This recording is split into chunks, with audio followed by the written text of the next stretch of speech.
तो guys Tata Alexei की financial year 2025 की थर्ड क्वार्टर की मतलब दिसंबर 2024 की क्वार्टर की ऑडिटेड फाइनेंशियल रिजल्ट आप लोगों के सामने है। एंड यहाँ पे जितने भी सारे फिगर्स दिया हुआ है वो सब लैक्स में है। तो गाइज इस वीडियो में हम लोग इस कंपनी की इनकम, एक्सपेंसेस, नेट प्रॉफिट मतलब प्रॉफिट आफ्टर टैक्स जिसको हम लोग पैट भी बोलते हैं वो, EPS and net profit margin के बारे में डिस्कस करने वाले हैं। एंड एक और चीज़, इस वीडियो में हम लोग सिर्फ और सिर्फ दिसंबर 2024 की क्वार्टर के बारे में ही डिस्कस नहीं करने वाले हैं। दिसंबर 2024 के क्वार्टर के साथ साथ कंपनी की सितंबर 2024 एंड दिसंबर 2023 का भी रिजल्ट चेक करेंगे, ताकि हम लोग को ये पता लग जाए कि कंपनी ने क्वार्टर ऑन क्वार्टर बेसिस पे and year on year basis पे कैसी ग्रोथ शो किया है इन दिसंबर 2024 की क्वार्टर। तो गाइज बिना टाइम वेस्ट किए दिसंबर 2024 की क्वार्टर की इनकम चेक करते हुए इस वीडियो को शुरू करते हैं। तो दिसंबर 2024 की क्वार्टर में इस कंपनी ने अप्रॉक्सीमेटली 97,902.48 लाख का इनकम जनरेट किया है। सितंबर 2024 की क्वार्टर में इस कंपनी ने अप्रॉक्सीमेटली 1,19,39 लाख का इनकम जनरेट किया था। एंड दिसंबर 2023 की क्वार्टर में अप्रॉक्सीमेटली 94,916.25 लाख का इनकम इस कंपनी ने जनरेट किया था। तो अभी अगर इस कंपनी की इनकम ग्रोथ के बारे में बात करें तो ईयर ऑन ईयर बेसिस पे मतलब दिसंबर 2023 की कंपैरिजन में 2024 के दिसंबर में कंपनी ने एक पॉजिटिव इनकम ग्रोथ तो यहाँ पर दिखाई है, लेकिन unfortunately quarter on quarter basis की जो ग्रोथ है मतलब सितंबर 2024 के कंपैरिजन में कंपनी ने एक नेगेटिव इनकम ग्रोथ दिखाई है इन दिसंबर 2024 की क्वार्टर।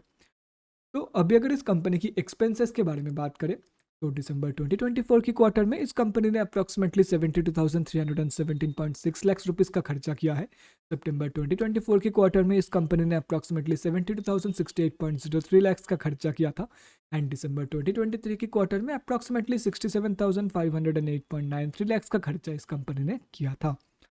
तो अभी अगर इस कंपनी की नेट प्रॉफिट मतलब प्रॉफिट आफ्टर टैक्स जिसको हम लोग पैट भी बोलते हैं उसके बारे में अगर बात करें तो दिसंबर 2024 की क्वार्टर में इस कंपनी ने अप्रॉक्सीमेटली 19,900.64 लाख का प्रॉफिट पोस्ट किया है। सितंबर 2024 की क्वार्टर में इस कंपनी ने अप्रॉक्सीमेटली 22,943.2 लाख का प्रॉफिट पोस्ट किया था। एंड दिसंबर 2023 की क्वार्टर में अप्रॉक्सीमेटली 20,643.24 लाख का प्रॉफिट इस कंपनी ने पोस्ट किया था। तो कंपनी की जो प्रॉफिट ग्रोथ है वो अनफॉर्चुनेटली बोथ केसेस में मतलब कंपेयर टू सितंबर 2024 मतलब क्वार्टर ऑन क्वार्टर बेसिस पे and year on year basis पे दोनों के दोनों ही केसेस में कंपनी की जो प्रॉफिट ग्रोथ है वो नेगेटिव में जा चुका है। मतलब पैड ग्रोथ इंटायरली नेगेटिव में है इस कंपनी की। अभी अगर इस कंपनी की नेट प्रॉफिट मार्जिन के बारे में बात करें, अगेन ग्रॉस प्रॉफिट मार्जिन नहीं नेट प्रॉफिट मार्जिन के बारे में अगर बात करें तो दिसंबर 2024 की नेट प्रॉफिट मार्जिन निकल के आ रहा है अप्रॉक्सीमेटली 20.33%। सितंबर 2023 की नेट प्रॉफिट मार्जिन निकल के आ रहा है समवेयर अराउंड 22.51%। एंड दिसंबर 2023 की प्रॉफिट मार्जिन निकल के आ रहा है समवेयर अराउंड 21.75%। तो कंपनी की जो प्रॉफिट मार्जिन की ग्रोथ है वो भी कंपनी की पैड ग्रोथ की तरह ही मतलब प्रॉफिट आफ्टर टैक्स की ग्रोथ की तरह ही बोथ केसेस में नेगेटिव में निकल के आ रहा है, चाहे आप क्वार्टर ऑन क्वार्टर बेसिस के कंपैरिजन में देख लो या तो फिर ईयर ऑन ईयर बेसिस के कंपैरिजन में।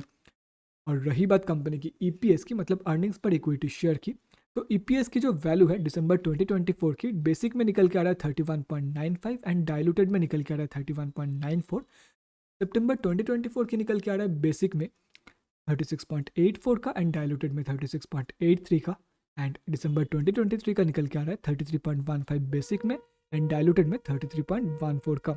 तो कंपनी का जो ईपीएस का ग्रोथ है वो भी कंपनी की net profit margin growth and pad growth की तरह मतलब प्रॉफिट आफ्टर टैक्स या प्रॉफिट ग्रोथ की तरह नेगेटिव में निकल के आ रहा है, चाहे आप क्वार्टर ऑन क्वार्टर बेसिस के कंपैरिजन में देखो या ईयर ऑन ईयर बेसिस के कंपैरिजन में। तो अभी अगर ओवरऑल बात करें तो ओवरऑल दिसंबर 2024 की क्वार्टर में इस कंपनी ने सिर्फ और सिर्फ एक ही जगह पर पॉजिटिव ग्रोथ दिखाया है एंड वो है ईयर ऑन ईयर बेसिस का इनकम ग्रोथ। सिर्फ इस एक ग्रोथ को छोड़ करके बाकी हर एक जगह पर इस कंपनी ने कम या ज़्यादा नेगेटिव ग्रोथ ही दिखाया है। आई एग्री कि कंपनी ने प्रॉफिट पोस्ट किया है एंड बहुत ही ज़बरदस्त कंपनी ने प्रॉफिट पोस्ट किया है, but according to me company ने अंडर परफॉर्म किया है। हर एक ग्रोथ कंपनी का नेगेटिव में ही है, ओवरऑल हर एक ग्रोथ कंपनी का नेगेटिव में ही है, कम या ज़्यादा। तो मेरे हिसाब से कंपनी का जो रिजल्ट है वो अप टू द मार्क नहीं है, कंपनी ने वीक परफॉर्म किया। आई एग्री, फिर से बोल रहा हूँ आई एग्री कि कंपनी ने प्रॉफिट पोस्ट किया है, बट कंपनी का जो ग्रोथ है वो नेगेटिव में है। कंपनी ने ग्रो नहीं किया है, कंपनी ने मेरे हिसाब से अंडर परफॉर्म किया है। बाकी ये मेरा पॉइंट ऑफ व्यू था एंड ये है टाटा एलेक्सी का रिजल्ट। हो सकता है कि आपका कंक्लूजन कुछ अलग हो, आप हो सकता है प्रॉफिट पर ज़्यादा फोकस करके एटलीस्ट कंपनी प्रॉफिटेबल तो है, आप ऑप्टिमिस्टिक रहने की कोशिश कर सकते हो यहाँ पर। लेकिन अगर ओवरऑल लॉन्ग टर्म की बात करें तो कंपनी बढ़िया है, आज नहीं तो कल प्रॉफिट देगा, टाटा ग्रुप की कंपनी है। तो मेरे हिसाब से अगर कोई इन्वेस्टर इस वीडियो को देख रहा है कि अगर कोई इन्वेस्टर इस वीडियो को देख करके सैड हो रहा है कि कंपनी ने अंडर परफॉर्म किया है, तो डोंट वरी, आज नहीं तो कल ये कंपनी मतलब सिर्फ और सिर्फ एक ही क्वार्टर में अंडर परफॉर्म किया है कंपनी ने, दिसंबर 2024 में सिर्फ और सिर्फ अंडर परफॉर्म किया है, मार्च क्वार्टर का रिजल्ट आना अभी बाकी है। अगर back to back company underperform कर रहा है, बैक टू बैक अगर कंपनी के नंबर्स डाउन जा रहे हैं, तो एग्जिट करने के बारे में सोचना। लेकिन सिर्फ और सिर्फ एक क्वार्टर की रिजल्ट के बारे में, एक क्वार्टर की रिजल्ट को देख के, एक क्वार्टरली रिजल्ट को देख करके एग्जिट का प्लान मत बनाना। कंपनी बढ़िया है, फंडामेंटली स्टेबल कंपनी है, and again stay optimistic, company profitable है, कंपनी बढ़िया है, वेल एस्टेब्लिश्ड कंपनी है, बढ़िया मार्केट कैप वाला कंपनी है, एंड फ्यूचर प्रूफ कंपनी है। कंपनी एआई टेक बनाता है, तो अच्छी कंपनी है ये company for investment purpose also. तो अगर कोई सिर्फ और सिर्फ एक क्वार्टरली रिजल्ट के वजह से एग्जिट करना चाहता है कंपनी से, तो मैं यही बोलूँगा कि मत करो। बाकी कंपनी ने अंडर परफॉर्म तो किया है, लेकिन it doesn't mean anything. Company फिर से रिकवर भी कर सकता है, हो सकता है कि मार्च क्वार्टर में अनएक्सपेक्टेड प्रॉफिट पोस्ट करे, मार्च क्वार्टर में सभी ग्रोथ के जो पैरामीटर्स है उसको तोड़ दे, ये हो सकता है। बाकी डिसीजन आप पर छोड़ दूंगा, रिजल्ट मैंने यहाँ पर प्रॉपरली मतलब जितना ब्रीफली हो सकता है, जितना ब्रीफली डिटेल में, मतलब सभी डिटेल्स को मैंने इंक्लूड किया है, बाकी ब्रीफली रखा है, क्योंकि अगर मैं डिटेल में ज़्यादा बोलने जाऊँगा तो 1 घंटे का भी वीडियो हो जाएगा, सब कुछ एक एक करके अगर मैं बताने जाऊँगा तो।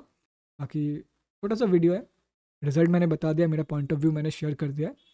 बाकी जो आपको ठीक लगे वो आप कर सकते हो, कोई भी बाइंग या सेलिंग का रिकमेंडेशन नहीं है ये। तो guys that's it for this video, next video में मिलते हैं किसी और कंपनी के रिजल्ट के साथ, तब तक के लिए bye guys, take care and stay safe.